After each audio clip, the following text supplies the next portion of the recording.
Alors, puisque nous parlons du handicap dans l'entreprise, sur le plateau de la web télé Salon CE, j'ai avec moi Sylvain Marceau, qui est chargé de mission confédérale pour les questions de handicap à la CGT.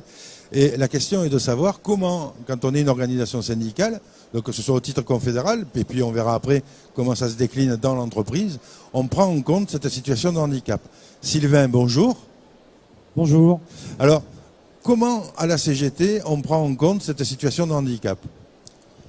La CGT, et notamment à la Confédération, je ne vais pas parler des autres structures, mais au niveau confédéral, on a notamment une convention de partenariat avec la GFIP depuis 1993, où on fait un certain nombre, d'opérations et de formations syndicales, et rentre en compte à l'intérieur de ça tout ce qui est sensibilisation aux problématiques du handicap, au maintien dans l'emploi, à l'insertion professionnelle. Et à partir de là, on a signé un partenariat avec la GFIP où on a effectivement formé des milliers de militantes et militants depuis 1993 jusqu'à nos jours. Et ça a notamment permis à ces militants d'avoir un petit peu une boîte à outils lorsqu'ils sont confrontés à toutes ces problématiques du handicap qui ne sont pas simples à gérer et à traiter. Et notamment lorsqu'ils sont confrontés à une inaptitude au travail.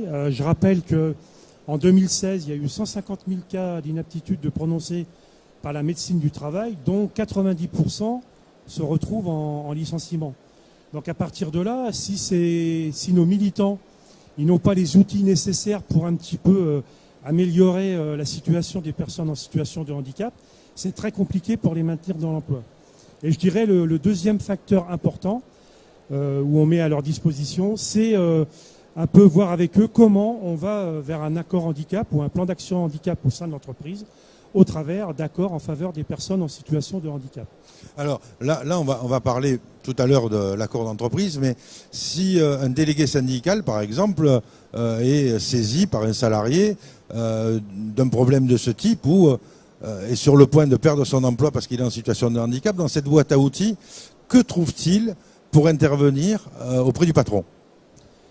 Eh ben, je dirais dans cette boîte à outils, notamment, il faut qu'ils mettent en place une alerte, c'est ce qu'on appelle une alerte, alors soit auprès du service RH, des RH ou de l'employeur, avec le CHSCT ou à défaut les DP s'il n'y a pas plus de 50 salariés dans l'entreprise. Avec le Conseil social et économique bientôt, quoi. Bientôt le Conseil social et économique qui supprime, je rappelle, le CHSCT, qui crée des commissions pour les entreprises de plus de 300, les moins de 300. On ne sait pas ce qui va se passer, donc effectivement, ça va devenir très compliqué. Sans CHSCT, néanmoins, dans le CSE, il y aura toujours les DP, ce qu'ils appellent maintenant les délégués de proximité. À partir de là, il y aura toujours l'intervention. En tout cas, ce qu'on peut dire, c'est lorsque nos délégués syndicaux mettent en place cette alerte auprès du RH. Donc on fait une alerte auprès de la médecine du travail, puisque le médecin du travail, c'est lui qui prononce souvent les cas d'inaptitude, etc.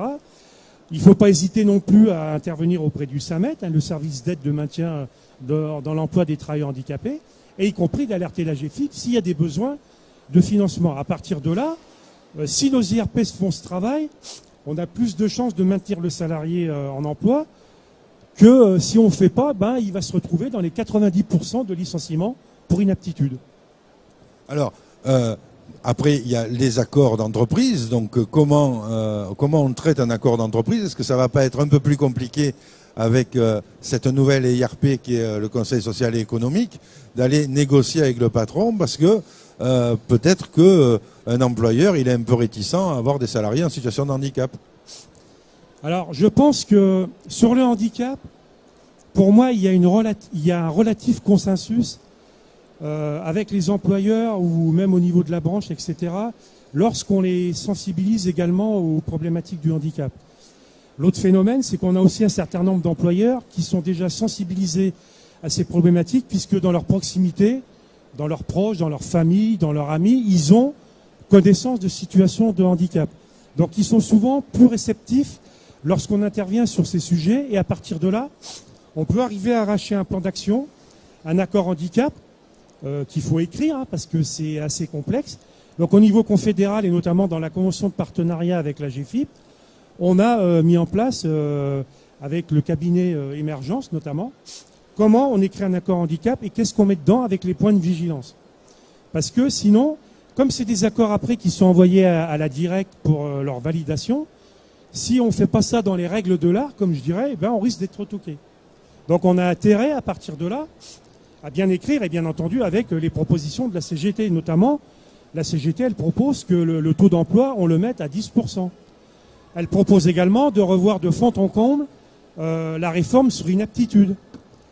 Puisque maintenant, la réforme sur inaptitude, il y a la double peine, puisque le salarié doit maintenant contester devant le tribunal des prud'hommes, alors que les prud'hommes n'ont souvent pas de compétences sur le médical, et en plus, cette procédure est entièrement à la charge du salarié.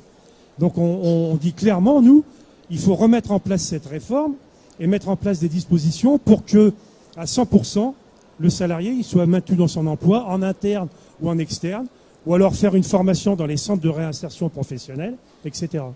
Alors donc, il ne faut pas négliger, quand on est dans l'entreprise, de saisir les IRP ou l'IRP qui va rester pour traiter les situations de handicap en amont. Parce que quand on arrive, c'est déjà trop tard quand il arrive le moment. Si on n'a pas un accord qui cadre la prise en compte de la perte d'emploi probable, puisque là, on ne parle que du salarié à maintenir dans l'emploi. Si on devait évoquer la recherche d'emploi par un salarié, enfin par un travailleur privé d'emploi en situation de handicap, ce sera encore plus compliqué. Mais donc bien le traiter, et notamment dans le cadre des NAO, parce que ça peut rentrer, c'est d'ailleurs un point à aborder dans les NAO. Ouais, je rappelle que la loi Rebsamen, elle est toujours applicable, hein, et notamment dans le deuxième bloc, parce que le premier bloc, il traite des rémunérations, l'épargne salariale, etc. Et le deuxième bloc, il traite de la qualité de vie au travail. Et dans ce bloc de négociation, ils ont intégré le handicap. Sauf que si nous, les militants CGT, on ne fait pas attention dans ce bloc de parler du handicap, ils risquent d'être noyés dans les autres négociations qui sont dans le bloc qualité de vie au travail. Et je crois que là, on a bien fait le tour sur le rôle des IRP. Je vais remercier Sylvain d'être venu nous expliquer un peu le rôle, comment on prend en compte à la CGT le handicap, et plus largement, puisque c'était sympa de parler du rôle du délégué syndical. Après, on ne va pas préjuger des outils que donnent les autres organisations syndicales, mais déjà, on sait ce qui est faisable et ce que fait une organisation syndicale. Merci Sylvain. De rien, je vous remercie.